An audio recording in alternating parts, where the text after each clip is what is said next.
ozona na ngai kokosa baimboka te yo oza na FCCT mokenda kobuka bamanga na kingakati oza moto malamu te likambo ya mokebai ezali bino baimboka bopesaki mokebai mingongo na bino bozali mpe na droit ya kodefendre mingongo na bino me naza na kolikia en dehors ya recours oyo tokotusilaka mokebai tokokende na ye na cour d'appel tokosuka wana te tokokende na ye na union interparlementaire nde esika wana mokeba ya komi mvwama 300 000 $, ya dommage d'intérêt mokeba ikoso kokosa na ngai te mokolo de 2006 à 2018 contesté par la majorité. Cette élection n'a jamais été validée. Jamais.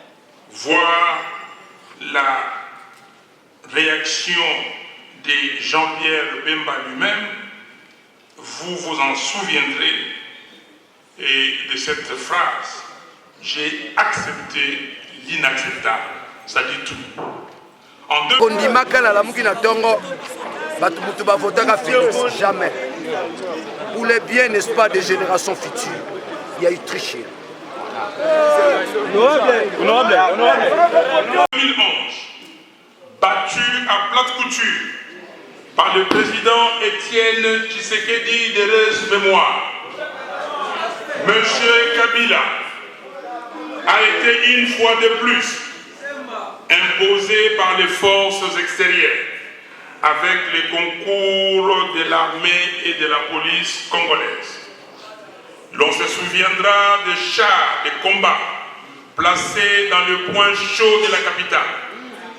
Le pays est resté ingouvernable durant presque 4 ans. Congo France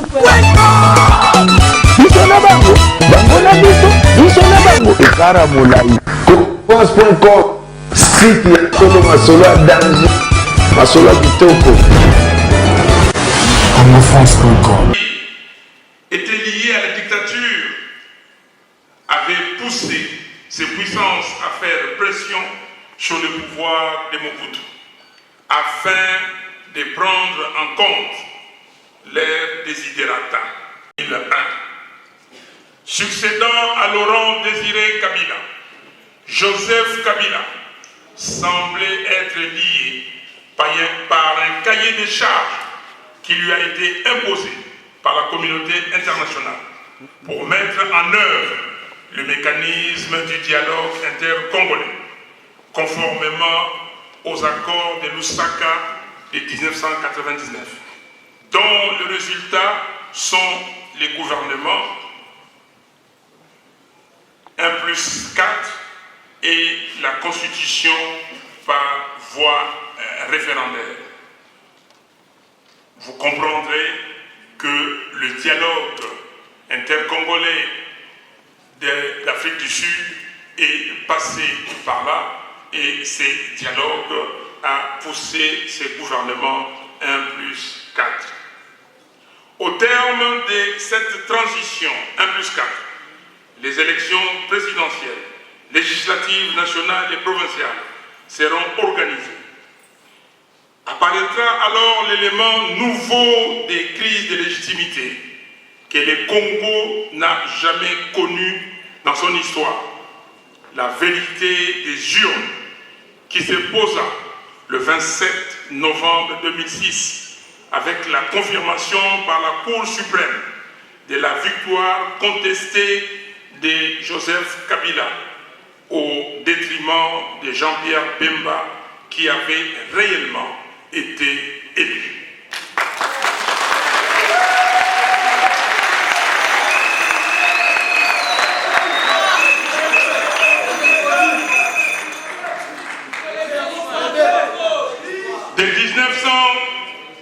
De 2006 à 2018, contestée par la majorité, cette élection n'a jamais été validée. Jamais. Voir la réaction de Jean-Pierre Bemba lui-même, vous vous en souviendrez, Et de cette phrase, j'ai accepté l'inacceptable. Ça dit tout. En 2011, battu à plate couture par le président Étienne Tshisekedi d'heureuse mémoire, M. Kabila a été une fois de plus imposé par les forces extérieures avec les concours de l'armée et de la police congolaise. L'on se souviendra des chars de combat placés dans le point chaud de la capitale. Le pays est resté ingouvernable durant presque 4 ans. En 2016, c'était la fin du mandat usurpé. Mais Kabila a violé la Constitution.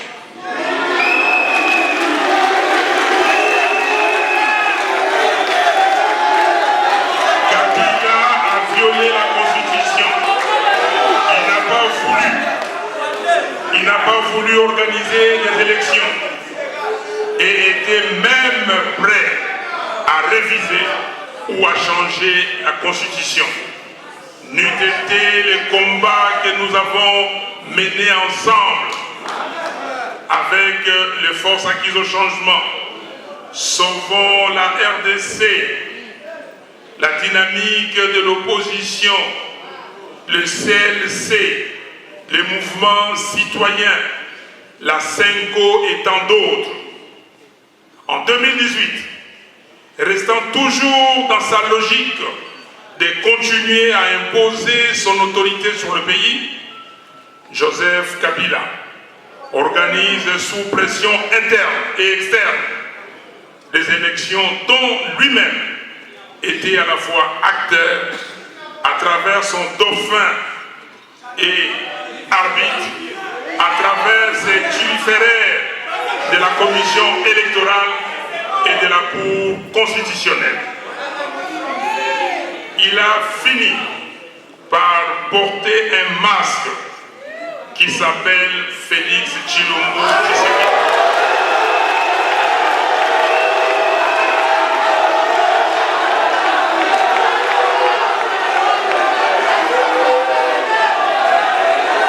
Il a fini par porter un masque qui s'appelle Félix Tshilombo Tshisekedi et a contrôlé toutes les institutions de la République. Ce contre la volonté de la population exprimée massivement lors des élections du 30 décembre 2018. Monsieur Kabila a exigé la fabrication des résultats pour nommer les députés provinciaux, nommer certains députés nationaux et nommer celui que vous connaissez.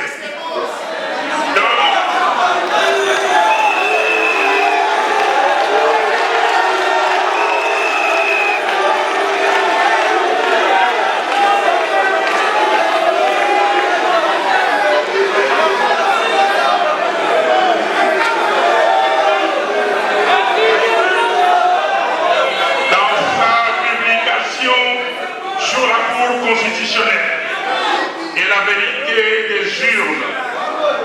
Le professeur Jack Joly affirme, je cite, ainsi, après 3 cycles électoraux, malgré des millions de dollars dépensés, on assiste à la répétition des désillusions.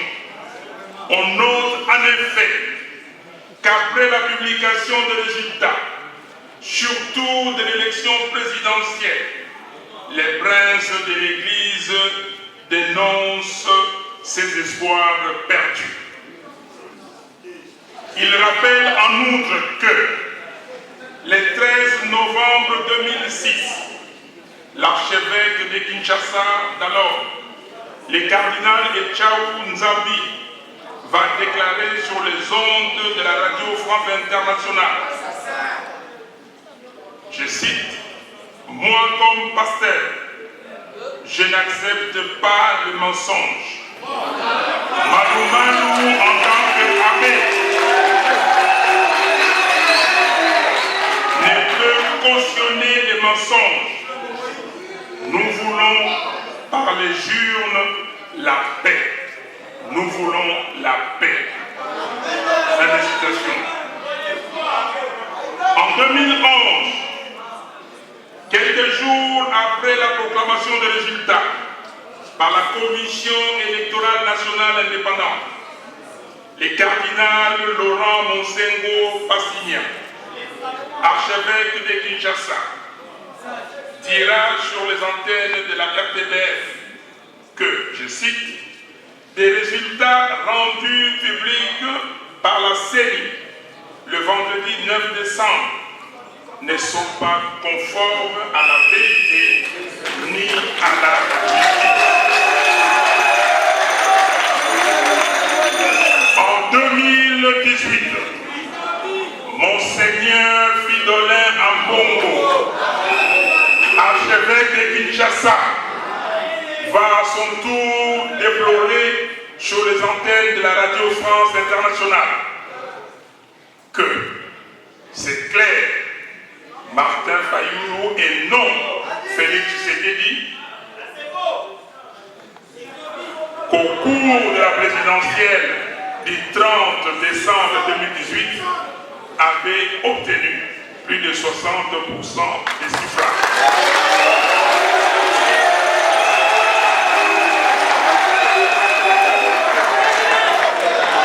Chers camarades étudiants,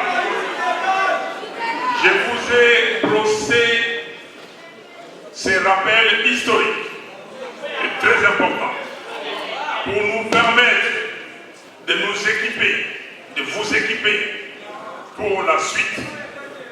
Parce que la suite, c'est surtout vos questions, vos commentaires, vos remarques, vos analyses et ce que vous allez amener après pour les réflexions. Et c'est pour cela que je vais très rapidement introduire les causes et les effets du président étranger et les autres interpellés, donner leur point de vue. Un pays ami, l'Afrique du Sud, vient d'avoir ses élections. Ça s'est passé comme ça s'est passé là-bas. Aucun Congolais n'est parti dire ces résultats-là, ce n'est pas des résultats obtenus ou les résultats du peuple. Aucun Congolais n'a influencé. Aucun. Mais chez nous, tout le monde pense qu'il a quelque chose à dire. Pourquoi? On le verra. On le verra. Et c'est ça les effets de la crise des légitimités. Quels sont ces effets, les conséquences? Les différentes crises de légitimité en RDC ont maintenu notre pays dans une situation d'instabilité, de sous-développement, de malnutrition, d'insécurité et d'occupation partielle du pays. Parlant de malnutrition, il y a aujourd'hui 13 millions de Congolais qui vivent en état d'extrême pauvreté. 27 autres millions n'arrivent pas à manger correctement, faisant au total 40 millions. 5 millions d'enfants ont des malformations, ne peuvent pas avoir une croissance normale parce que mal nourris. Et les parents ne peuvent pas s'occuper d'activités ou entreprendre des activités lucratives, des activités productives, simplement parce qu'ils doivent s'occuper de ces enfants. Parce qu'aucun parent ne peut abandonner son enfant.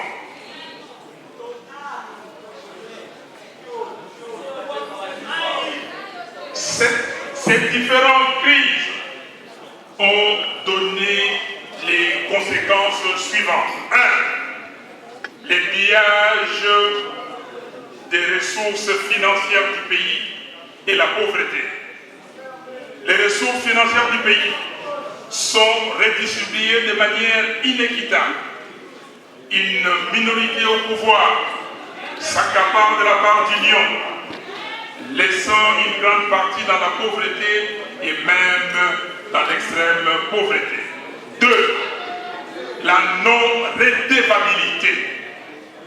Les nommés députés et autres issus des élections frauduleuses ne se voient pas obligés de rendre compte au peuple parce qu'ils savent qui les a nommés et à qui rendre compte. 3. Les conflits entre la recherche de la reconnaissance étrangère et la légitimité intérieure. Le pouvoir contesté de la RDC a toujours tendance à gaspiller les finances publiques à l'étranger pour trouver des soutiens et lobbying afin d'acquérir une légitimité internationale. Ce qui d'ailleurs réduit son implication dans les affaires intérieures du pays. 4. L'oppression politique et des velléités de division. Un régime sans légitimité cherche toujours à s'imposer, à prouver que c'est lui qui règne et ne tolère pas les critiques. Tout celui qui ose critiquer ou protester est soit molesté, emprisonné, contraint à l'exil ou simplement tué.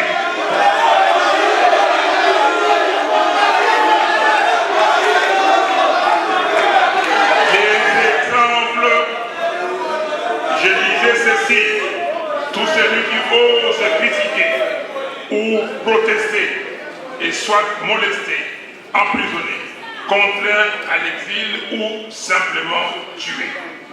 Les exemples sont légion en RDC. Les charniers des Manoupou. Vous avez totalement raison. Les charniers des Manoupou. Les assassinats de Floribert Chebeya, Fidel Bazana, Armand Tungoulou, Rossi Mukendi, Luc Lula, Thérèse Kapagala, Eric Bokoloko et tant d'autres. 5. L'instrumentalisation des velléités de divisions tribales et religieuses. On fomente des crises du type Bundudia Congo dans les Congo central et Niélé dans l'Équateur, Kamwina Sapou au Kasaï pour diviser les Congolais et désorienter leur attention. On cherche à évoquer le tribalisme alors que l'unité et la cohésion nationale sont les grands acquis de la Deuxième République. 6. Blocage institutionnel et fragilisation du pays. La contestation de la légitimité fragilise l'efficacité de l'action du gouvernement. L'efficacité du gouvernement contestée lui enlève tout prestige du fait de la non-adhésion de la population. 7. L'État est incapable de remplir ses pouvoirs régaliens. Aujourd'hui, le pays connaît un grand nombre de déplacés intérieurs. Plus de 6 millions de femmes et de jeunes filles sont violées chaque jour. Le pays compte des millions d'exilés. Les armées étrangères se battent sur notre territoire Beni et dans les autres contrées du nord, Kivu et du sud Kivu. Les tueries se font au nez et à la barbe des forces armées de la République. Avant-hier et avant-hier, on a encore tué à Beni. Et personne ne dit rien. Et c'est pour cela, j'avais dit dans mes 100 premières mesures que dès que je vais m'installer sur le fauteuil présidentiel, je vais transférer les camps militaires Kokolo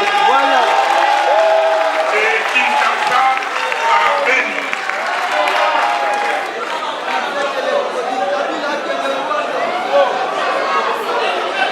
L'épidémie d'Ebola au nord Kivu et à Ituri, contre laquelle les régimes ne se montrent pas à y donner la riposte à la mesure du danger.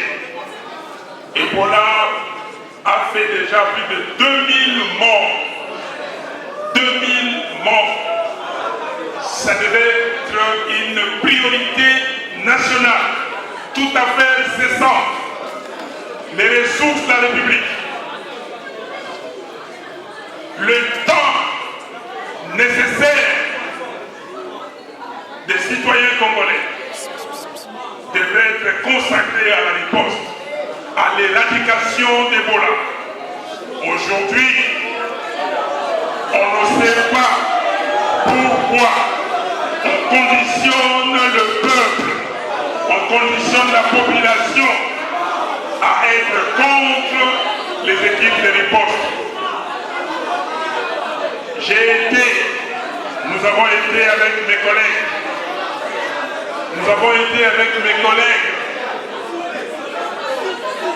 s'il vous plaît.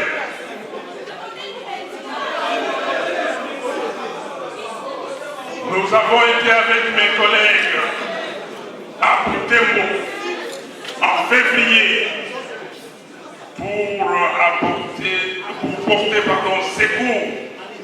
secours à mon Seigneur Melchisedec, qui faisait un effort de sensibilisation presque seul pour faire comprendre à la population que ces virus existent, il faut l'éradiquer. Et je rends hommage au gouvernement de Grande-Bretagne pour tous les efforts qu'il entreprend. Madame la ministre britannique des Affaires étrangères chargée de la coopération était ici au Congo pour peu de jours, mais il a daigné se rendre à Butembo pour voir ce qui se passe et trouver les moyens nécessaires pour renforcer la riposte. Et c'est très important, chers frères et sœurs, chers camarades étudiants. Ebola n'est pas une fiction. Ebola n'est pas une fiction, il faut en parler tous les jours. Nous devons éradiquer ces virus. On a trompé le peuple en disant qu'on n'organise pas les élections ici avant de l'éradiquer. Et aujourd'hui, on voit des comportements fantaisistes, des comportements irresponsables de ces gens qui sont ennemis de la population. Oui, méfiance, admiration de ceux qui n'avaient même pas voté. Oui, on peut aller rapidement. Merci pour la parole accordée. Moi, ma question sera vraiment là.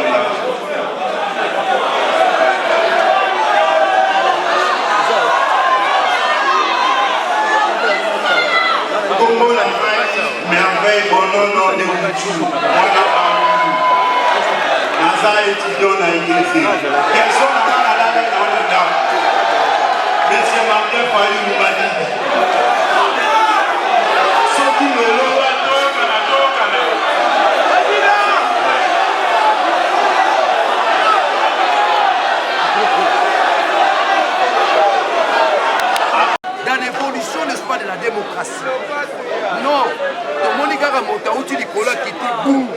nani wana pasteur, wana nani asalaka na douane, wana nani wana professeur. Mais ce n'est pas une renommée scientifique. Ozola ngai kokosa ba imboka te yo za na FCCT. Mokena kobuka ba manga na kingakati. Ozamba malamu te. Amaki salaire ndako. Ikambu ya Mokebai, ezali bino ba imboka bopesa ki Mokebai mbongo na bino. Bozali pe na droit ko défendre mbongo na bino. Mais nazana kolikia. En dehors ya recours autour du Sénat Mokebai. Toko kende na cour d'appel. Toko suka wana te. Toko kende na union interparlementaire. Mais si ka wana Mokeba ya komi mvwama. $300,000 ya dommage d'intérêt. Ah, Mokeba ikoso. Kokosa na ngai te mokolo. Azana biso elongo na lamuka. Mais sengeli bokangelo komoko. Na lingomba nyonso batu basangani to na libota nyonso ezalaka na bana ya kimia, ezalaka na bana ya kanda, ezalaka na bana makambo maike. Kondimaka la lamuki na tongo batu mutu bavotaka Félix jamais. Pour le bien, n'est-ce pas, des générations futures. Il y a eu triché. Honorable. Congo France.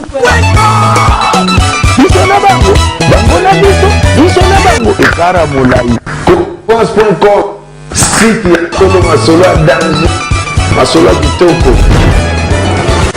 CongoFrance.com